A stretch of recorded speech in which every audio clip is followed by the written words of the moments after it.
Hello, everyone. Welcome back to another Fired Up Friday with Candidly Tiff and Miss D. And boy, Good. we are Those fired two up weeks. about a lot of stuff. It it feels like every time we meet on the 2 weeks, it just gets worse and worse and worse. So I don't know. This is getting a little crazy. It's getting Anyway, way crazy, Tiff. I mean, and 2 weeks literally feels like 2 months, 2 years sometimes. It's like, how can this much shit happen in 2 weeks? I don't even know. And the thing is, yesterday when I sent you, like the information about today, I'm like, oh my God, it's been 2 weeks already. Like it goes by so fast. And I It feel really like does. it's like those it feels it's going by fast, but it also feels slow. So I don't really know, like it's just a weird feeling because it's like the days are so long, but yet the time it's like, can we just get to like 3 years and whatever many months it is to get away from this man? Like that's how it feels. Like I just can't take it anymore. I think we're all I know. Welcome, everyone. We're so glad that you joined us. Throw us up some hearts and, hit us up in the chat. We have a lot of things on the agenda, but we love to have you chime in on the chat. I mistakenly, for whatever reason, it was turned off last week, and I don't know why, but if that happens, let me know if you guys can't comment because we really do want you commenting and being a part of the conversation. And I kind of want to, kick it off with Tiff, really, because you have been on this from the get go, talking about the shutdown because it's real, it's here, we're in it. we are definitely in it. And I just left a meeting with the governor. So we had a couple of content creators come to meet with him this morning to talk through what is happening because I don't know if people realize this, but Maryland is going to be impacted the most. We have a lot of federal employees, a lot of federal contractors, and it just seems like we are bearing the brunt. We voted for Kamala Harris, guys. We third most votes for Kamala Harris in terms of percentage, and somehow we are bearing the brunt of this mess. So it almost feels, and the governor agreed that it feels like kind of like payback, right? I mean, Trump is about vengeance, and we are now going to suffer through this because of that. DC as well. DC, voted for Kamala like 90%, and here we are. So there's no breaks. There seems like there has been no break in what we have going on. So it started the year with Doge. I think we started these conversations way back months ago, March, maybe April, when we started these. Yeah. We were talking about Doge and the impacts of Doge. And here we are in October, and we are still talking about the impacts. And now we see that we are now living. This is not a secret. This is not a game. This is not some mystery. We are now living in Project 2025. And And, they're bragging about it. and they're bragging about it and don't care. And Trump is like, he pretended like he didn't know what Project 2025 was, when all along he knew what it was. This is their plan. This is was the Heritage Foundation who Yeah. created this plan. I mean, this was something that they wanted to do. And it just pisses me off because the media acted like Kamala Harris and the Democrats were exaggerating about this when it was in writing. It was not a secret. And I remember you being one of the first people to talk about Project 2025 on Advocacy Arena. And that is when I first heard about it. And then later on, we start, seeing more and more information about it. But we are now living in it. And it is not good. This is hell. I say this all the time. We are living in hell. And I think that people think I'm joking when I say that, but I really feel that we are. This is hell on No. earth. Yeah, just before we went live, I was telling you I really am bothered by, like, of course what they're doing, but more so by people not recognizing where we are. Like, folks, we are in fascism, not about to go in. We are in it. And it's just a matter of how hard they clamp down and how entrenched it gets. And I really hope people wake up and understand this moment, because there are so many aspects of history that are just rhyming and echoing right now. Literally, like, as you said, Project 2025, I talked about it. I read it. I shared it. We had lots of, spaces about it. And they had a chapter for everything. And this thing with the military, like, people were like, oh, they can't do that to the military. I was like, yes, they can. And here's how, because they are actually changing the makeup of the people who make up the military. And it's really, really disgusting, because the ethos of the military has always been apolitical. Because a lot of people don't understand this, but the army existed before the Constitution. Like, it's older than the country, the Continental Army, which is what all of the military forces kind of were built out of. And it was created to be um, from to protect the citizens, and to be governed really by the citizens and from the citizens. And the fact that they are politicizing it and making, it's not subtle at all, and actually telling the generals, the leaders, the tacticians in the military that you're going to get some training using your war fighting skills on American citizens. And I mean, they think that they're supposed to be okay with that, and we're supposed to be okay with that. Like, folks, this is not normal. I mean, basically, he's telling us he's already using ICE like the Gestapo. Right. And now he's saying, I'm going to back them up with the military.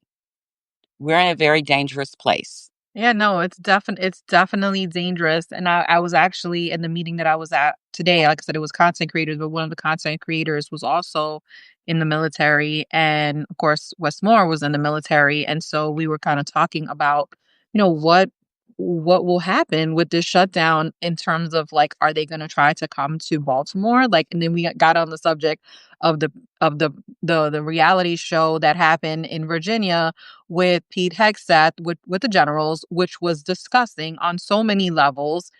And they were they were talking, and like you said, they were talking about the fact that that the military, even if people had political views or political feelings, it was not something that was discussed, and it is a nonpartisan military that we have in terms of how we fulfill how they fulfill their duties in terms of the Constitution. And it was never supposed to be a military that was supposed to be used against citizens. And now we see that this is what they want to do. I have said from the beginning that they want to create a civil war, but I don't even know who they want to fight, because it seems like they want anyone that's MAGA or non-MAGA. This is the fight. Are you fighting against the so-called illegals? Like, I don't know what you're fighting against, but it just seems like you just hate everybody, and anyone that doesn't agree with you is now put into this box where you are the problem and you are the enemy, as he would say, the enemy of the people. And that's exactly it, Tip, when you said you don't know who, because that's the thing. In an authoritarian state like that, even you could be of that party. But if they Right. decide at any moment that they don't like what you're doing or that you're a danger, you're gone. Hitler executed many of his generals, especially toward the end when they started, pulling back. But he did it in the beginning too. It's also a way of keeping people in line, and to make them keep their mouth shut, because it's like, if I do this to them, you don't stand a chance, you the regular, you know people. And that's kind of it. No one is safe. Even the MAGA sycophants in leadership and just the regular voters or whatever. You may think you're good because, you're in their corner, but no one is safe. And that's what people need to understand because it could turn at any moment on anybody. And the fact that the leader is not right, something's not right with that dude. Yeah, because what was even that? I mean, first of all, I'm gonna say this.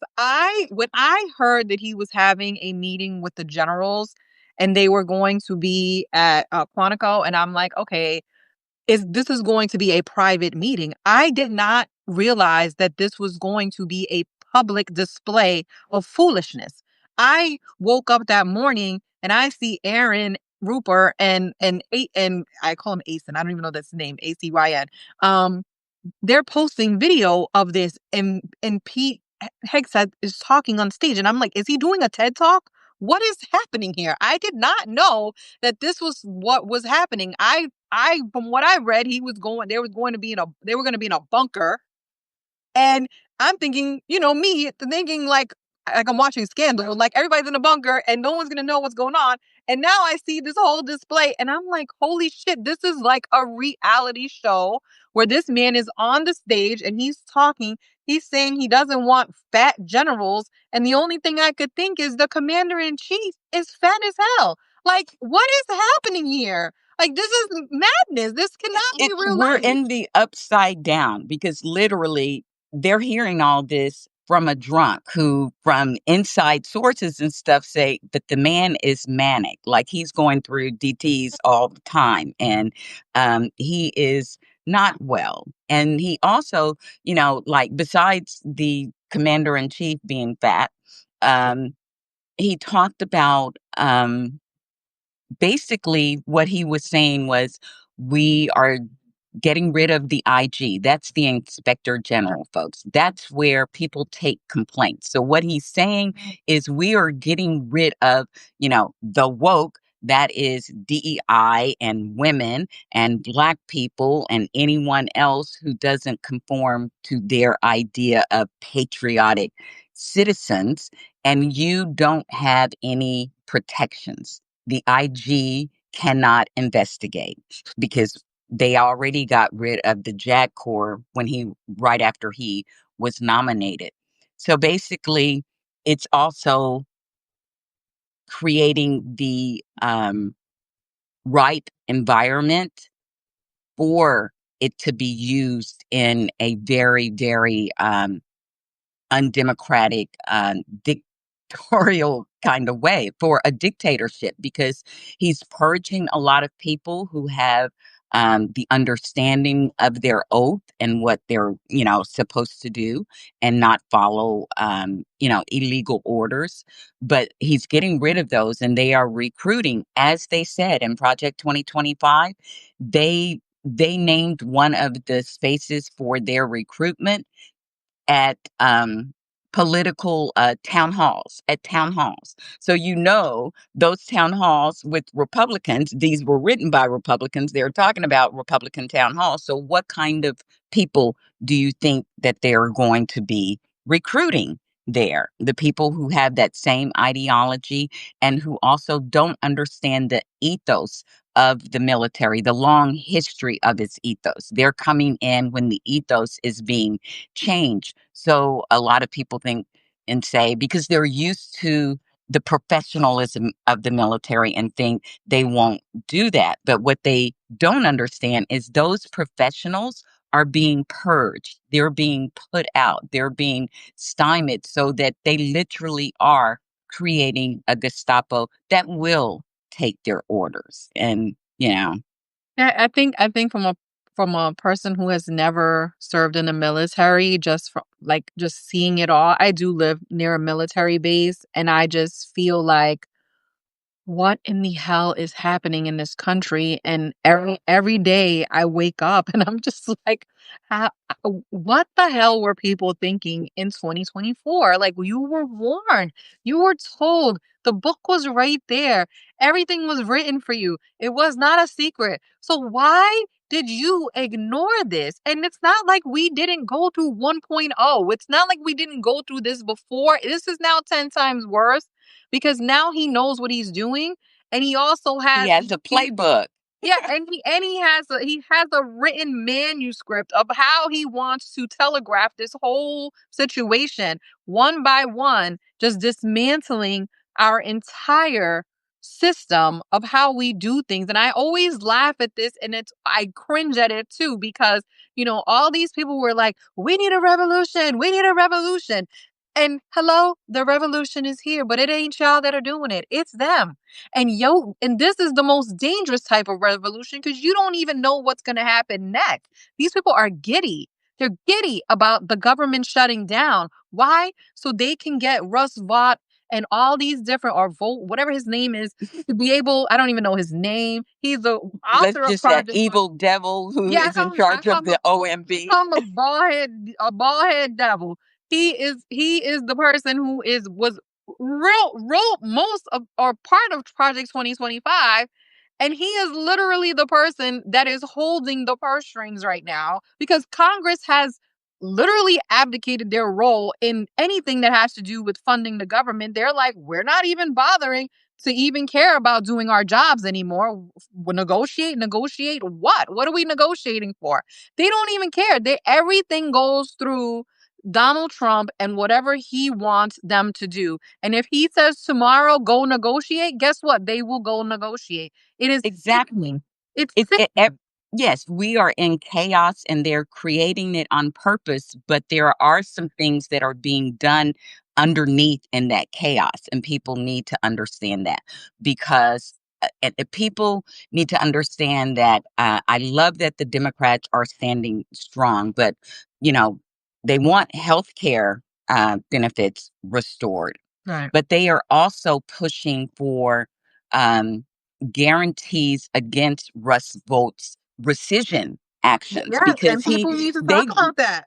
yeah, they grilled him on that when he was being nominated. And like all of the nominees, he just flat out lied. But I don't know if you remember when Senator Cory Booker had his long floor speech. Was that around the first That CR or There was it was after. It was like maybe a month after or a couple of weeks after. Because remember, everybody was pissed, and he came up with that, and then people started being like, okay, well maybe Cory Booker is fighting for us. So it was definitely after the. It was definitely it was probably I want to say end of April, maybe around that time. right? Things are happening so fast and so I much. know. But anyway, part of the reason that he was doing that also was to ensure that, like, even people say Democrats come and negotiate with them or whatever. What Mhm. people don't understand is that Democrats have been trying to do that and they have negotiated things and they have had the rug pulled out from under them through these rescission measures and other things. So they are trying to get guarantees put into their bills that this can't be done because these devils are they're strategic and they are ignoring laws and norms so that even when Democrats agree, they go around through these huge loopholes that we're finding in all of our governmental, agencies and, provisions to do what they want to do. So you can't negotiate with people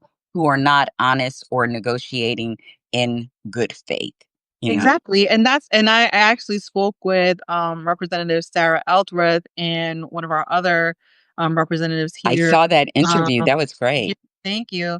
Rep Olszewski. And what they both agreed with, and I was so glad she brought up the subject of rescissions, was what is the purpose of Congress? I mean, what is the purpose of you being there if you're gonna give all the power to the OMB director and say, okay, well, okay, so you're gonna pass stuff and then you're gonna take it back. Like, what is the point of doing that? You are basically telling Americans, F you. Like it's and it's literally becoming what we all said it would become a dictatorship. Hmm. And it's really hard for somebody like me who understands how government works to watch it happen in real time. Like to watch things that have been passed, money that has been allocated. So just so we're clear, rescissions, money that is allocated through Congress. They have their passed bills. And if that money is not used, they are using a process, like if a project is not completed or whatever it may be, they can go back and say, well, basically a take back. We're taking back that money. Yeah, like We're going to use we it. ain't gonna spend it on that. Yeah, we're going to take back that money and use it for something else. And here's where I have an issue with the first shutdown situation, because this was also something that was discussed during that time and people didn't take it seriously. And it pisses me off that we are now, and I understand why Chuck Schumer did what he did and why we had to move forward. I mean, we were in a really pretty bad place but at that point with Doge, and there was a lot at risk. So I understood why they moved forward. And we knew 6 months later we were going to be back at this same fight. But Republicans had 6 months to negotiate with Democrats. They have bills. They dismantled those bills that they were working on in appropriations. And the best thing that they could come up with after all that time is let's do a 7-week extension on the 7 weeks. So if you do the math, and I don't think most people have, 7 weeks leads us to right before Thanksgiving. So we can do this Horrible all time. over again. We're just do this all over again, put Democrats back as against the wall right before Christmas. And what are we going to shut down the government right before Christmas? So it is up this Democrats at least had this time. And then people talk about, oh, the messaging, the messaging of the GOP. Honestly, I think they played this all wrong. If I'm thinking, putting my political strategist hat on, they played this all wrong. First of all, They they overplayed their they hand. overplayed their hand for sure. They come back from recess. They work 12 days in the House, and then they decide to go and say we're going to do a clean CR. If they had any common sense, they would have kind of tried and pretended to negotiate and then put the onus back on Democrats on Monday and said, hey guys, we're going to vote on this. And you put Democrats' backs against the wall. But what these dummies did was they decided that they were going to pass it on a Friday and then go and then decide they're not going to go to work the next. I mean, they already had it scheduled, but they decided that they're not going to work. They could have overruled that and decided to work. When you do that, you have now left the door open for Democrats to now say these people don't want to work. And not to mention, they were off last week and they didn't even come to work this week. So, like you said, they overplayed their hand in terms of how this, in terms of optics and how this looks. But they're also overplaying their hand on messaging. Because if you are going to start blaming the Democrats and lie, let's be clear, lie, not mislead, Flat out lie. just straight up lie and say the Democrats want to give insurance to and Medicaid to illegals. Like this, that is, you're straight up lying because the words are right there in what the Democrats want to do. And I kind of laughed at it because I'm like, I literally just did a video talking about people, how people are civically illiterate. But that congressman yesterday proved to me that he was actually illiterate. He was actually illiterate because showed right there in the words what and who was eligible to get Medicaid. And I just had to sit there and I was working. I was like, okay, I'm like, I'm not going to do any videos today. I'm out of doing videos. And I saw that. And I was like, is this man I for can't let real? this go by. I couldn't let it go by because I'm like, it's not only that these people are civically illiterate, these people are actually illiterate and they refuse to read. And this is how we get to where we are when people do not and no longer read, but just take what the White House says, because I saw where he got that from. He got it from the White House. That Rapid 47 account was the one that posted it. He took the screenshots, tried to make like a new like like Post. like a digital like a graphic, and he didn't read it. And this is what happens. So it's not, it's like this is just MAGA in itself, where these people do not read. And it is scary that there are people in this country people that are running this country, who are in our Congress, who do not know how to read or What and choose about not. in the White House? And those that can read know that they can't read, and they take advantage of them because they are doing all sorts of things. And I mean, I think it's disgusting, and it should alarm people. Like no matter what political side you are on, but the fact, like you talked about that big display in front of that was just like for propaganda, to exude power, to be able to play that and to show that in other places. But actually, that too played very weak, because if you Yeah. got to boast that much or whatever about strength and warrior or whatever, like people know, like you're all taught, you know? Yeah, Uh, it didn't even come off like it didn't come off. I think okay, if it was a different week where we didn't have a shutdown and this happened, it was like too many things happening in the same week, and so it came off absolutely tone deaf to I think pretty much anyone, especially the people that were in that room that are running our military.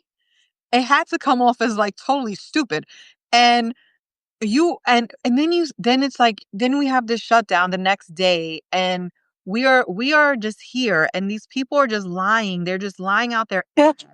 Yeah, you have a shutdown. You're talking about sending military troops into American cities, but military people aren't getting paid. Like people Right. whose families, military families, are already going to food banks and places like that because they know that they're not going to be paid. Some of them were using snaps and other things even when they were being paid, because I mean, like people most of the time join the military out of a feeling of patriotism, something bigger than themselves. It ain't for the money, for sure. Right. Well, You get. the thing is, I know people that join the military because they wanted to have like a job. They didn't go to college, and they're like, okay, well, I'm going to go to the military. I can, be able to have housing. I will be able to even get a college education while in the military. And so I think the way that they are going about this, why would you join the military? The goal is to not have people like us, you and me, people that look like us, people black, Hispanic, Asian. They want white recruits, white male recruits. They don't want women. They don't want anyone, and you better not be fat. Let's be clear. You better not be fat, and you better not have a beard or anything like that. Like these whole restrictions. First of all, they're gonna have a hard time recruiting. Let's just say that.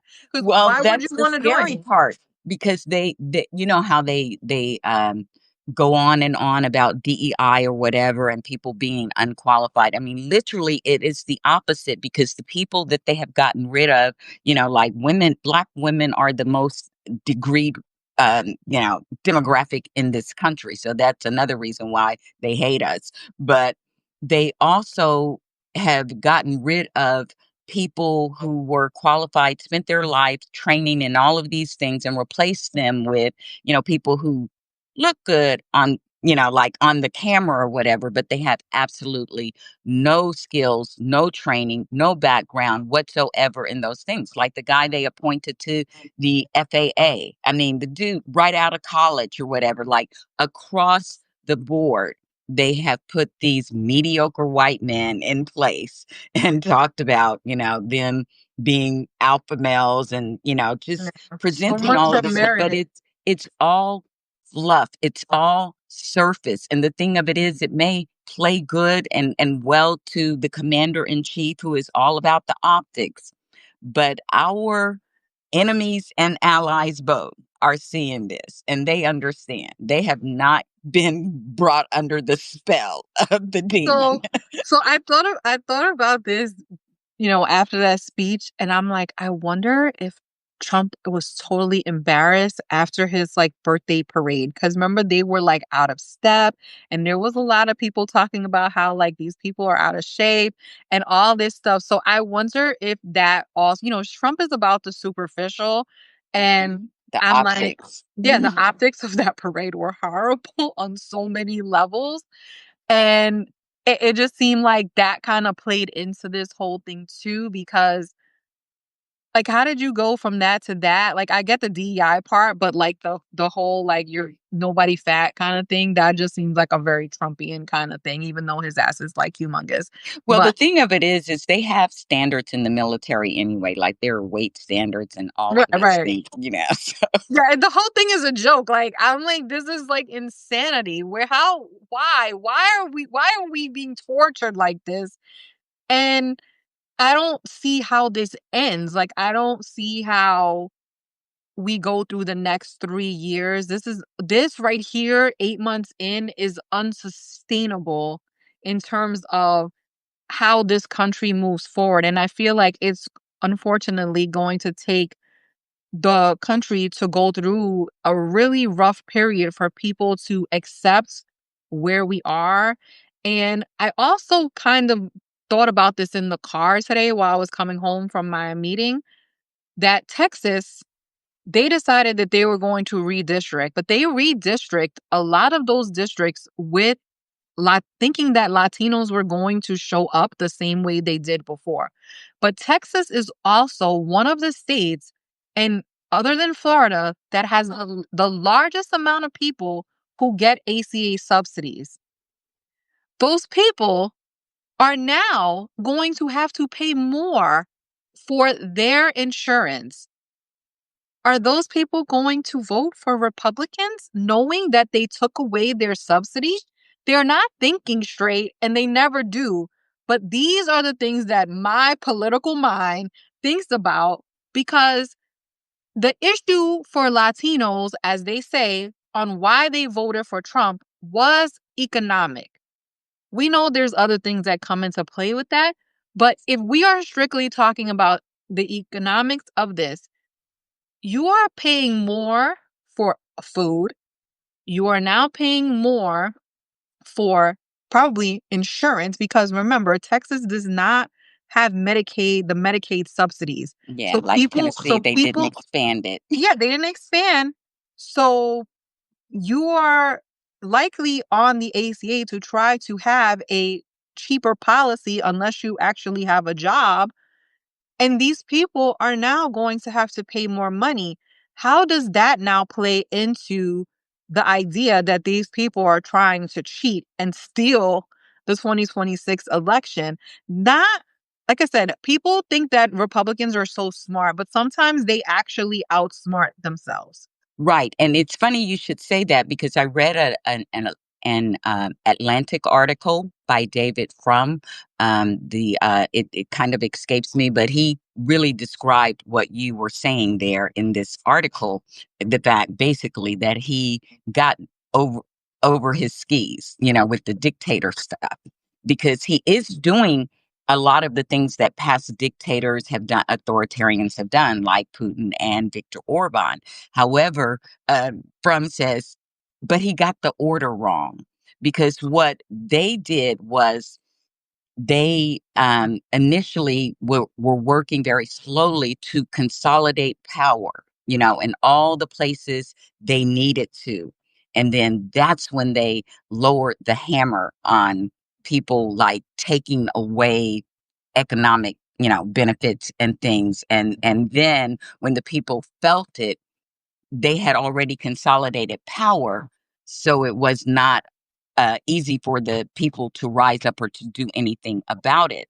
But what Trump has done was put the economic pain on people while he has consolidated some power and some things, um, not to the degree that he needs. So people can still now rise up because they are feeling the pain already, as you said, with the subsidies, with just the general price of things because of his tariffs. And that tariff thing, even though he was boasting, he's so proud of it, that will prove to be one of his biggest Yeah. blunders, because that wasn't part of Project 2025. And Yeah. if he had left that alone, but what he is doing, because we've got farmers here in Tennessee, Mhm. we've got a special election. In fact, the primary is ends on this coming Tuesday, Okay. and the election is December 7th or something like that. I can't remember the exact date, but it's the first week, like, of December, and this is for Mark Green's seat. in Congress, and they have farmers in that district. It's District 7, who soybean is their largest crop. And because of what they've done to China, those farmers are hurting. They have no buyers for their I crops. They are actually calling it Farmageddon, like literally. Armageddon. Oh my Yeah, god, that is yes. so funny. But yeah, that I don't think again, people tend to think that Republicans are so smart, and I just don't believe that because I know how stupid they really are. They have a few smart ones among them that are, can do some strategic things, but I agree with you. Yeah. They're not that smart. And even as I look at the shutdown and how they've allowed Democrats, people complain about Democratic messaging, but guess what? I don't think that messaging is all that great on that side because they have gone too far and they've taken it too far. And then you also have, like you said, the the again, Thank Trump you, Los says Gatos. Yeah, Trump. that election Oh, is okay. December 5th. So Yeah. So thanks for, Trump's yeah. so Trump's whole like thing is, about America first, right? But Hmm. then they're like, "Oh, we're going to give $20 billion to Argentina." I mean, that's not America And the first. shutdown doesn't stop that money from flowing to them. Right. It doesn't stop the money from flowing to them. And then Argentina's like, "Oh yeah, by the way, we're not buying soybeans from y'all either." It's they're like, "You hit us with these tariffs and we don't want, but you can give us that $20 billion so we can stay afloat." Like the stupidity continues over and over and over again. And then he's getting settlements. I think somebody said, Kerry said about the stupid ballroom. He's Exactly. that he's just settling. I forgot who he settled with last week that they would said that they would give him money towards his ballroom or whatever, a I think library and all these different things. Like the people need to really fight back. And I think from it was YouTube. YouTube. YouTube, thank you, Carrie. Hmm. I The one thing I will say, while I don't think messaging is like perfect, and I don't think there is such a thing as a perfect message because there's so many different moving pieces here. The one thing that I do think that Democrats needed to do this week is one thing that they did, which was fight back against lies. When Call Republicans it a are lie. lying, you need to call that thing a thing. Don't sit here and bullshit and try to play this game with the media. The media is complicit in all of this. And the moment that you give them an inch, they will take the whole entire damn ruler, okay? Hmm. They know how to manipulate and play to certain audiences. And I was so happy to see multiple Democrats, whether it's on MSNBC, CNBC, CNN, just call it a lie. God damn it. Look, I'm so mad my phone fell.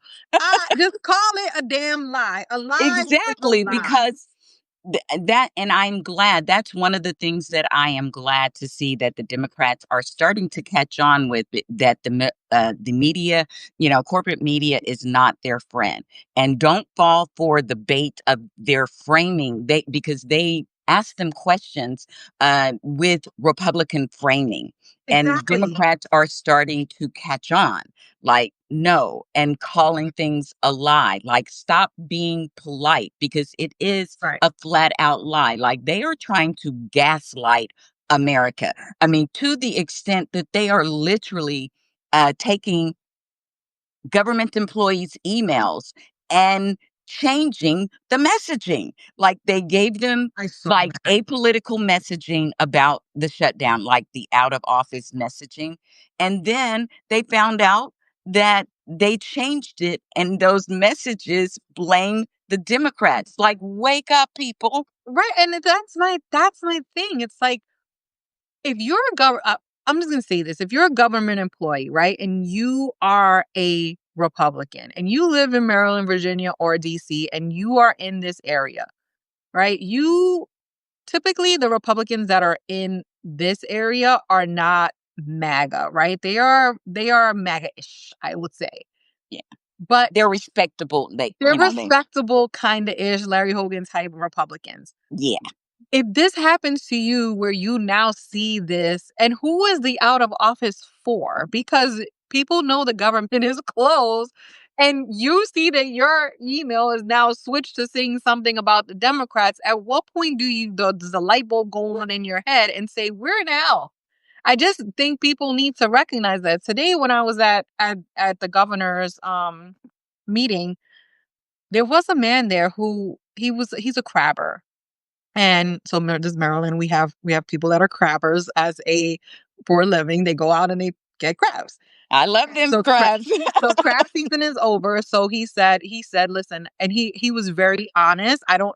They invited him. He must have. I obviously didn't follow him, but he has a decent size Instagram account where he talks about crabbing, and his account is nonpartisan. He doesn't talk about politics per se, but he said, "Listen, I don't necessarily," and he's telling this to the governor. I was just watching how this all played out. So he's telling the governor, like, "Listen, I don't always agree with your politics, but I do appreciate the fact that you are fighting for all of Maryland." And the conversation was very interesting because I could tell that he was probably a Republican. He's not a Democrat. I know that he could be an independent. He could be a Republican, but he was definitely not a Democrat, right? And the way he spoke to the governor was so respectful and it was so kind. And he was happy to be invited to this event. This is the first time he had met the governor.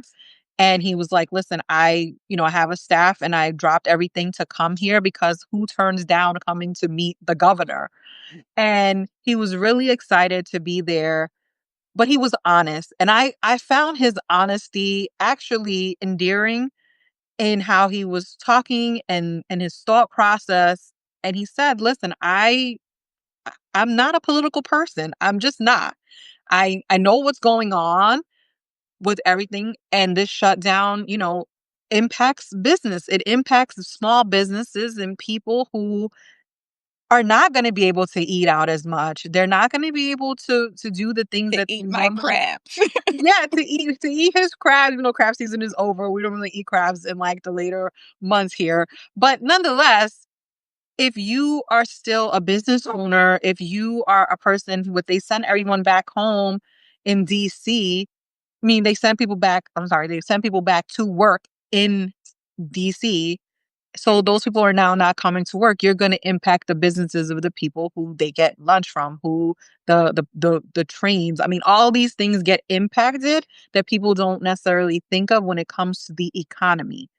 And I just thought the conversation was so interesting because you had different dynamics. So you had myself, who was probably like more of a moderate, sometimes leaning more to the left, sometimes depending on the issue. And then you had somebody who is nonpartisan. And then you had somebody who's also like, it's like he's like a guy from Baltimore and he just talks about stuff, but he's pissed. He's in the military. He was in the military, and he was saying that Democrats need to fight harder. And he's like going on his whole spiel about Democrats.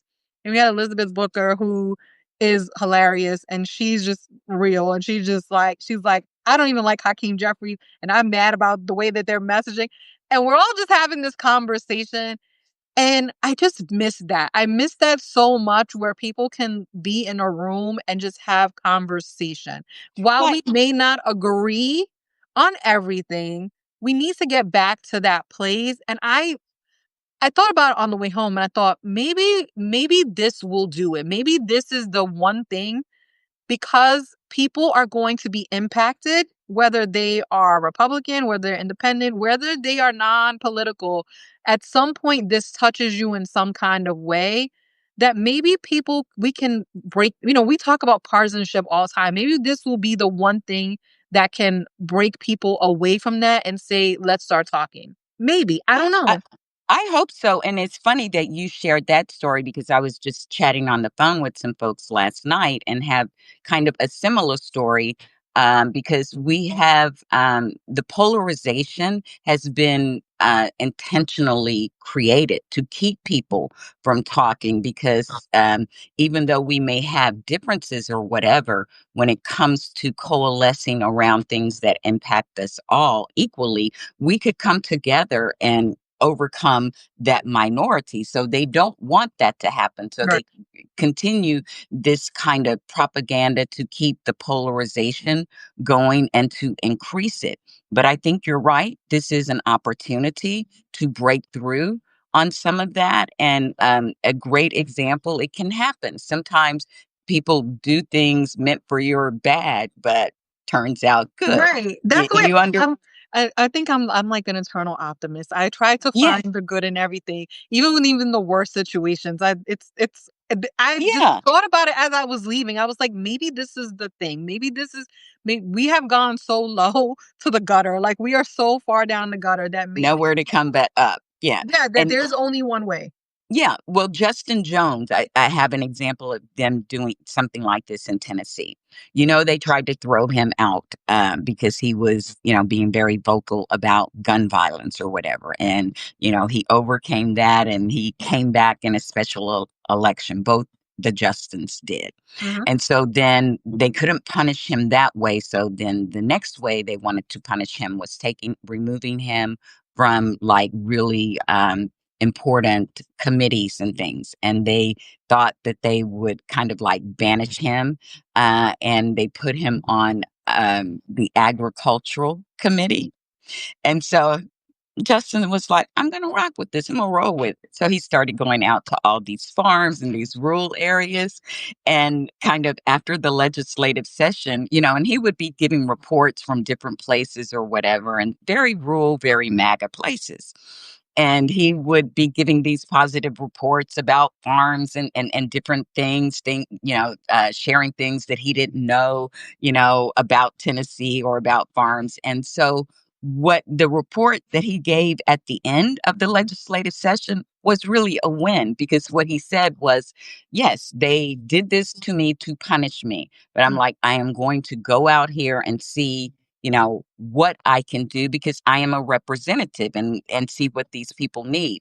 And what he found was, of course, they were getting all this propaganda about him being this radical leftist and all of this stuff through their propaganda channels. But when they met him, they Right. fell in love with him and he, showed them that he cared about them and he was fighting for the things that they cared about. So it kind of backfired on the Republicans. And I think sometimes that with all this propaganda that has been thrown against Democrats is the reason why we need to show up and we need to open the door. Not saying that we have to let everybody in.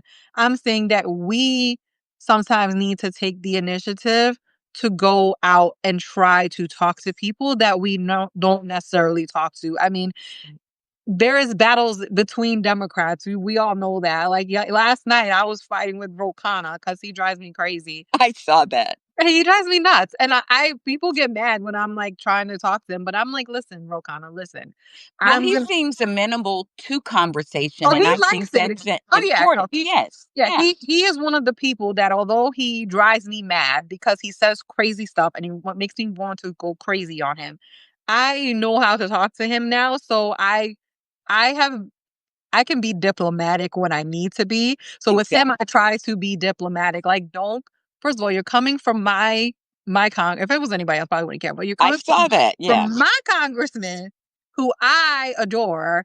And while I may not agree with my congressman on that issue, or we may have differing opinions, we talked about this the other day that we need to allow for people to have differing opinions. We are not the same people.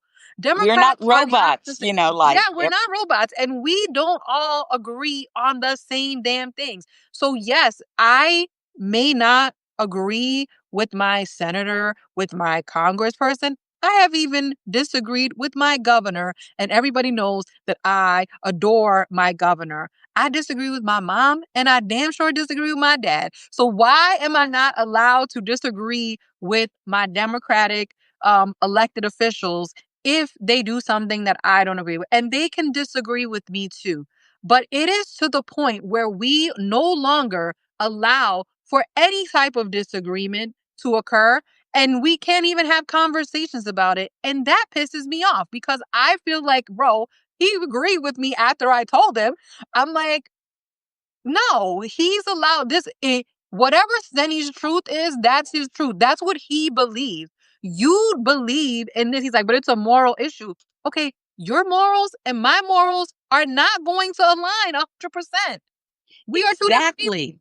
And that is, how is that different from the Republicans trying to be the moral police for everyone? Like, you can't do that. And I go back to, like I said, one of my most memorable periods in political engagement. And it was when I was working in the mayor's office for a Republican mayor. It was some of the best conversations that I had, because he was very entrenched in his beliefs and I was very entrenched in mine. But we had discourse, like, you can agree to disagree. And sometimes when people have these beliefs, they have been kind of adopted because of the environment that they have been in for a long time, and they need to see and hear the perspective from someone else, not like a political kind of framing or ideology, but to meet someone from that other side and to hear like that personal story. And while they may not end up agreeing, they have understanding and respect. And Right. I think, Yeah, yeah, well, that that's the part that I matters. think I think the part of respect is what's missing, right? There's the Yeah. respect even amongst Democrats, we don't respect other people's thoughts. And in order to come to a consensus, sometimes you actually have to have differing opinions to then get to a consensus.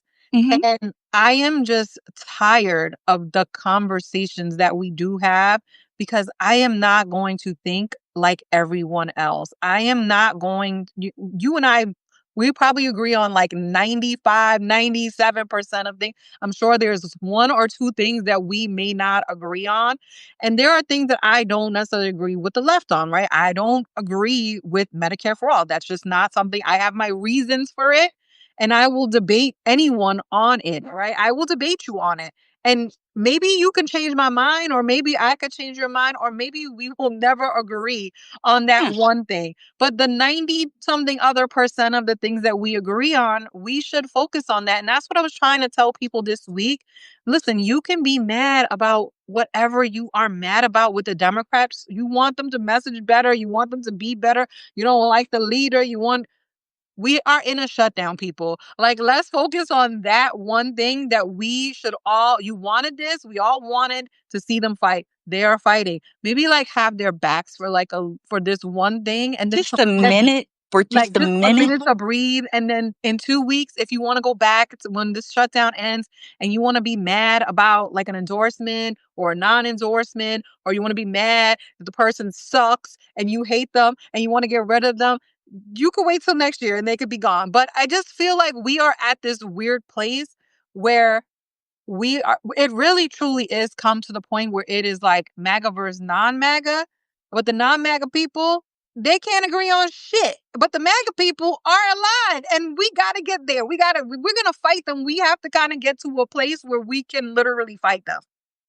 Exactly. And sometimes, as you said, it doesn't mean, I think this call for perfection, and like marching in lockstep. I think the young people who maybe have not been around and watched politics over time don't really, kind of understand that. And they have also come of age where this kind of polarization has been implemented. And then the online, like my team versus your team, kind of fighting. But like I said, this right now, it's Team America, because they are trying to tear this bitch apart. Like, really. And the thing of it is they are, Project 2025's overall goal is to create a Christian nationalist country. Okay. Yeah. No, you're right. You're so right about everything. And it just it it's painful. It's gonna be a painful another 3 years and some change that we are going to have to go through this. But I feel like I think I said it on our show on Wednesday. Sometimes you have to get knocked down in order to kind of find your way. And Democrats are trying to find their way in fighting this. And I feel like I said, it's not even just Democrats. We need to be a party that understands that not everyone is a Democrat. Like there are people who, like you, are an independent and maybe, and yes, you lean Democrat, but you don't necessarily want to be a part of the party per se. So how do you message to the community? I think my governor does a great job of this. He is very nonpartisan in how he speaks. And when he speaks to people, he doesn't necessarily try to get recruit them to come onto the team. The team is Maryland. Our team is Maryland. We are one team and we Mhm. want to succeed as a state. It's not, oh, I'm a Democrat and I want you to believe what I believe. No, we are a state. I am the leader of the state, and I want you all to be happy, healthy, and prosper in this state. And I have your backs. And I think that is how I feel like other people should approach politics. I know I'm probably dreaming. That's not going to happen. But I think when I think about somebody like Bernie, he kind of he alienated so many people in it's like my way or the highway kind of thing. And I think that has really caused a big issue within our politics on so many levels. And then Yeah. but then you have people like on the other hand who are leftists like a Mamdani who is doing the opposite of a Bernie, which is trying to draw more people in. You Mhm. had you had VP who was trying to draw more people. She gets like so much hate for bringing in like never Trump. I know. Who gets mad because elections are won by addition, okay? So why are you getting mad because she's adding people? It's like you want this exclusive club or whatever, and it's not really how we really bring forth the best in our American society, which is very, very diverse, and And understanding, like someone said, like Harry said, Newsom is an interesting case. Newsom is an interesting case all around, right? Because he has so many different things going on. We know that he is like super ambitious. We know that he wants to be president. Like we know all these things, right? But he is also somebody that is open to having conversations with Republicans. And while that doesn't play well with the base, like I didn't like that he talked to, some of these people, that he was talking to Steve Bannon and Charlie Kirk and all these people. I do think that he was trying to feel them out to get information from them low key.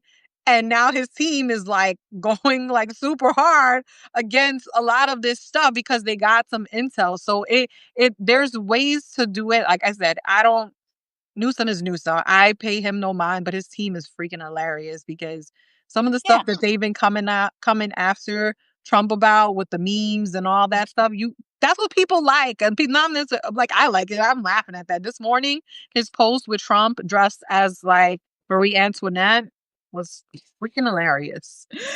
I mean, but it's true, and sometimes like that kind of messaging um, uh, affects a different, kind of demographic, a different group of people, and it hits, So I am glad that he does it, but I think that he did something else. Yes, I hated his like I cannot like something you do or you stand for.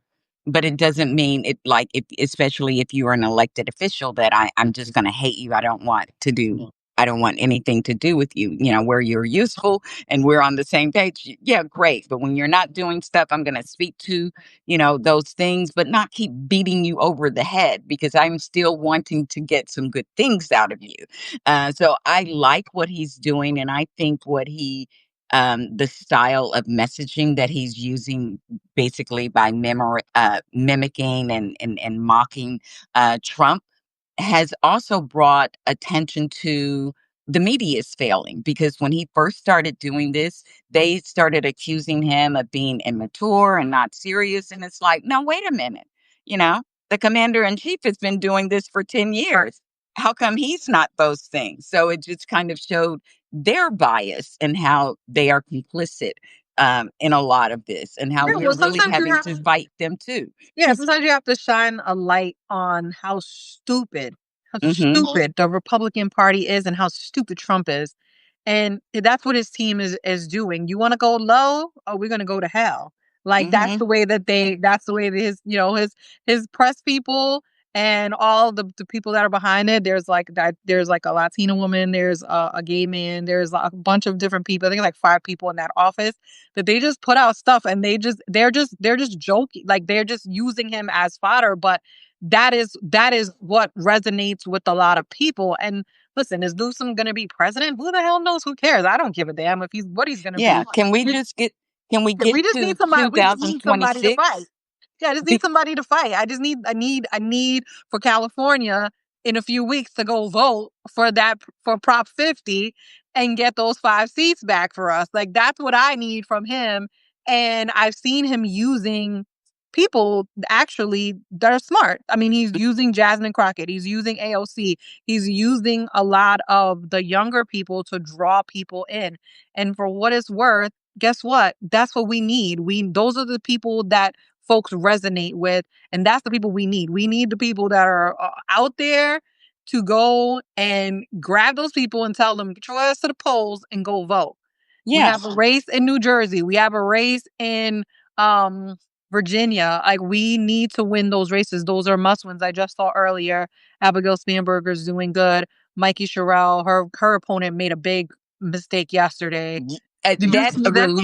no, I don't know what he did yesterday, but just that release of her information Oh, and it was all of that, horrible. Oh my god, that that was was well, yes. So yesterday they asked him like, about black and Latino voters, like, do you like are you doing outreach to them? Like there was a specific question and he was trying to avoid the question. So ooh, yeah, he's getting his ass handed to him now. But I sometimes you need stuff like that. In races, you kind of never know where things are going. Sometimes it's quiet, sometimes things pop off and then you can get a boost. And I think well, not Trump, but the DOD releasing her information was really something that will change that race. Thank God, hmm, because that yeah. was wrong. I mean, they doxed her. They literally That doxed that that woman. I mean, not they went beyond doxing because your military record, like they have everything because they have before you even join the military, they do background checks on you and your family. Like all of that stuff they released, that was crazy. And it should anger people and also scare the shit out of them. Like Right. putting these dots together of, this elected person having all of her military records and things released like that easy. The civil servants having their emails changed like that. One person said that when she discovered it, she changed it back and then checked, and they had They changed changed it it. Oh back. my God, that's insane. Yeah, there's no Yes. privacy. When we're talking about privacy, there's no privacy anymore because these people are going to do whatever they want to do. And that's the scariest part of this, right? There's Hmm. no more checks and balances. Congress has given up their power. The Democrats don't have power. Let's be clear. They don't have any power. The people that do have power are Republicans, and they have given up their goddamn power to a man who is demented. I'm sorry, he is. I don't even like saying that, but he is. There's No, no he is like Madeline. What's her name? Uh, Dexter, the one that confronted the speaker Johnson about oh, Trump. Madeline Dean. Yes, yes, yes. And you know what is interesting about that? He didn't deny it. Like Right? what he They said all was, "You know. got some on your Like side." Jake Tapper, what the hell are you doing? I need you to go write a whole damn book and go get all the tea because guess what? That man is mental. Something is off. There's the clock ain't ticking up there. Okay, he was like he was killing me at his speech. That speech when he gave at the military thing, he was horrible. He's talking about himself. He's talking about the auto pen.